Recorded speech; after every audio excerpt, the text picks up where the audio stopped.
Ah, the dream. Trading your beige cubicle for a beachfront office. Swapping your annoying boss for, well, you. The promise of freelancing freedom. It's sold to us in a neat little package, isn't it? Tied with a bow of sleeping in late and taking 3-hour lunches. But what if I told you that for many, this dream is a carefully crafted illusion? What if the freedom you're chasing is actually a gilded cage, and the boss you're escaping is about to be replaced by 1,000 tiny demanding tyrants? Today, we're not just questioning the freelancer fantasy, we're putting it on trial. And I have a feeling the verdict will surprise you. So here's my question for you, and I want you to be brutally honest in the comments. What's the most ridiculous thing you've been told about freelancing? That you'll be working 4 hours a week from a hammock? Let me know. The siren song of autonomy.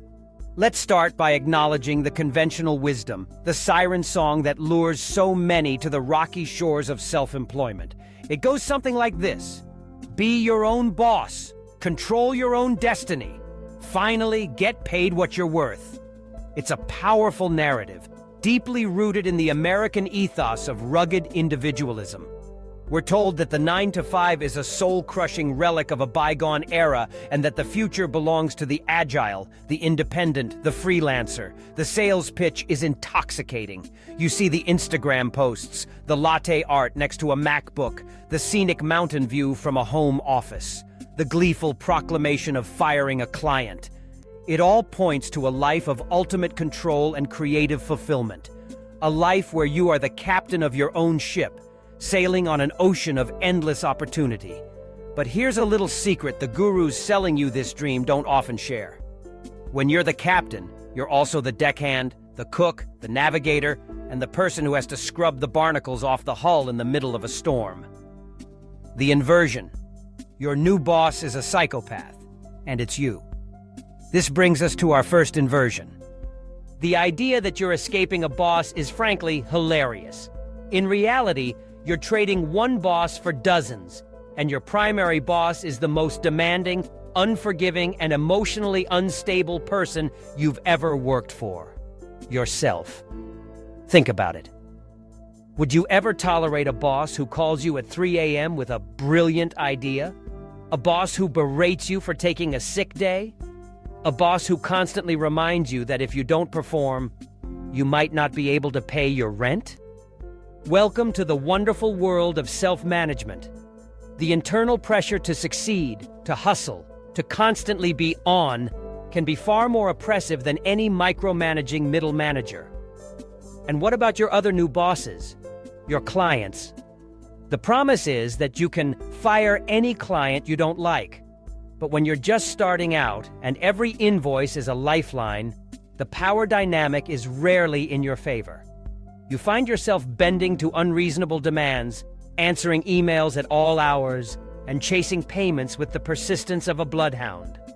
You're not so much a free agent as you are a customer service representative for a dozen different companies, each with its own set of expectations and emergencies.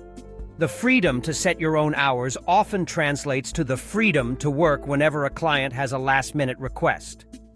Theory versus reality. The unpaid internship of freedom. The theory is that you'll have more time and flexibility. The reality is that you'll spend an astonishing amount of your time not doing the thing you love, but performing the unpaid labor that keeps the business afloat.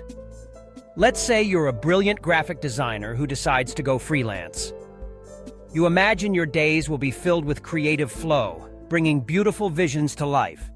In reality, your schedule will look more like this: 30% actual design work, the thing you're actually good at. 20% marketing and sales, desperately trying to convince strangers on the internet that you are, in fact, a brilliant graphic designer.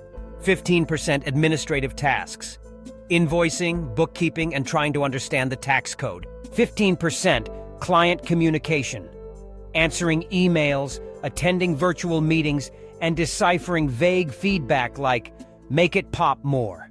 20% existential dread and procrastination, staring into the void, wondering if you've made a terrible mistake. Suddenly, that cushy 9-to-5 with its paid vacation, health insurance, and IT department that magically fixes your computer doesn't seem so bad, does it? The theory promises autonomy. The reality is often a lonely grind where you're accountable for everything and an expert in nothing but your own craft. The deeper truth, the pursuit of sustainable sovereignty. So, is it all a trap? Is freelancing a fool's errand? No, not necessarily. But the conventional wisdom is dangerously incomplete.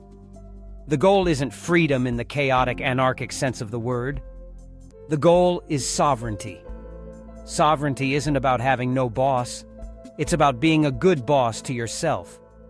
It's not about working from the beach. The glare on your screen is terrible, by the way. It's about building a sustainable system that supports your life, not a relentless hustle that consumes it. The deeper truth is that successful freelancing isn't an escape from structure. It's the disciplined creation of a better structure. It's about setting firm boundaries, not just with clients, but with yourself.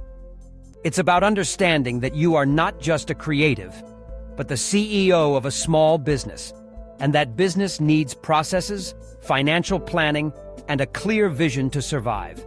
True sovereignty means you can say no to a project, not out of a fit of pique, but because it doesn't align with your financial goals or your well-being. It means you schedule vacation time and actually take it. It means you cultivate a network of peers to combat the profound isolation that can creep in. It's about trading the illusion of freedom for the reality of control. The payoff: your business should serve your life, not the other way around. So, what have we learned? The romanticized dream of freelancing freedom is a trap that can lead to burnout, financial instability, and a whole new kind of servitude. The real aim isn't to be free from all constraints, but to build a life where you have true agency and control over your time and your destiny. If this perspective resonated with you, if you appreciate a take that respects your intelligence enough to tell you the truth, then do me a favor. Like this video. It tells the algorithm that we're tired of the fairy tales. Subscribe to the channel for more content that breaks the rules of conventional thinking. Leave a comment below and tell me which part of this argument surprised you the most. Was it the idea of having 1,000 bosses or the breakdown of unpaid labor? And finally, suggest a common piece of advice or a popular quote that you want to see put on trial in a future video. Thanks for watching. Now go be a good boss to yourself.